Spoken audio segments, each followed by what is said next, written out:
In this lesson, we're going to talk about an alternative blues chord that you can use to kind of jazz things up. We may have covered it. It's a 9 chord. And I know we've covered 9 chords with the root on the A string, but this is with the root on the E string. So the chord, the full chord looks like this.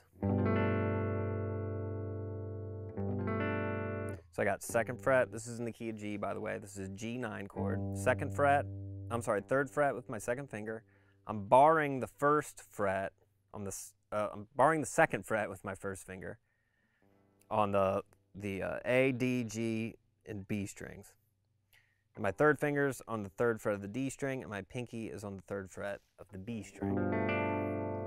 It sounds like this. And I like to use this chord for a slow blues, although it can be, I'll show you a little trick you can use to spice up a faster blues tempo as well.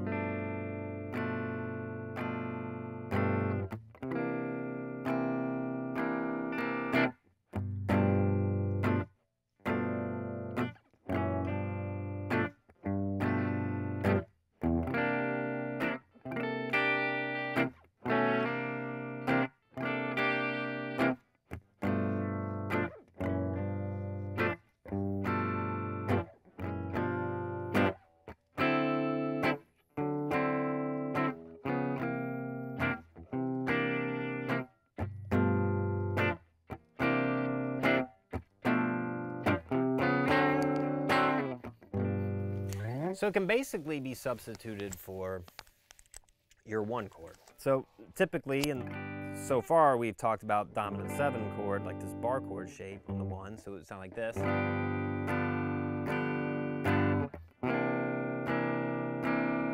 But the 9 chord sounds like this. If you hear the difference. There's a dominant 7, here's the dominant 9. It's a little bit, I don't know, I'd describe it as a little bit darker flavor. Now, what you can do with this, you can break this chord up a little bit, not play the root note here.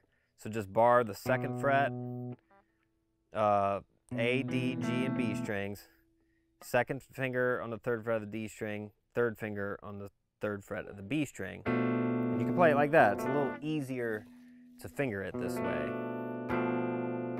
Especially if you're like playing with a bass player, he's going to be carrying the root note anyway. And then you can play this chord shape for all 3 chords of a 12-bar blues. You just move it up. In this case, we're in the key of G, so your 4 chord is C. You move it up, and just remember that your root note is here and not back here where your 1st finger is. Sometimes it sounds good to slide up into the note from a half step back. And then your 5 is here on D. Walk it back to the 4 chord with a half step.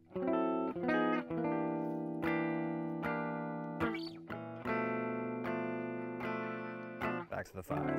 So it just gives you another option of a 9 chord. Instead of always playing your 9 chords like this, you can play them like this. Now we can break this down even a little further and lose that note, and you're left with this shape.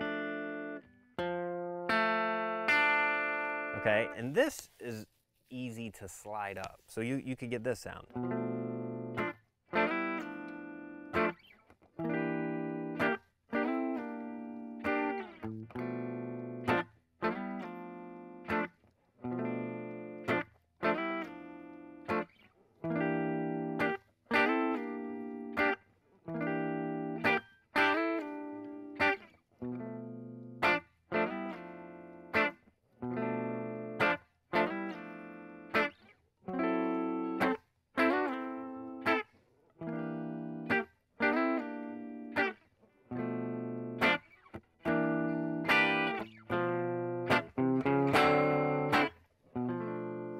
So that even spices things up a little more. So all I'm doing is sliding it up a whole step and then back. And technically what you're sliding it into is, so this is part of our G9 chord, and you're sliding it up into a G6 chord, basically. This would be a G6 chord without the root note. And then I'm doing that for each chord. I'm just moving it to the root position. So for C, it's here at the 8th fret. Back to the G. And you can do different rhythm.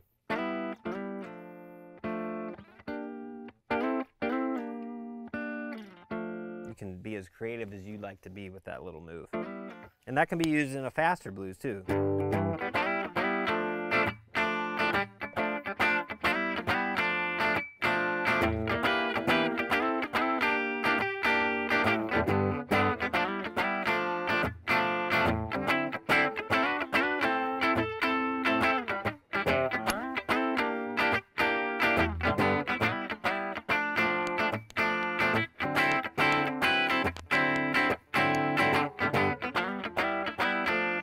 So you can do a lot with this chord. So just wanted to show you that. You can use it to make your blues a little more interesting. So that's a 9 chord, an alternative to your just typical dominant 7 chord, especially, you know, on the 1 chord of your 12-bar blues. It can be used on all 4. The only reason I say that is because up until now we've just used a regular dominant 7 chord as the 1 chord.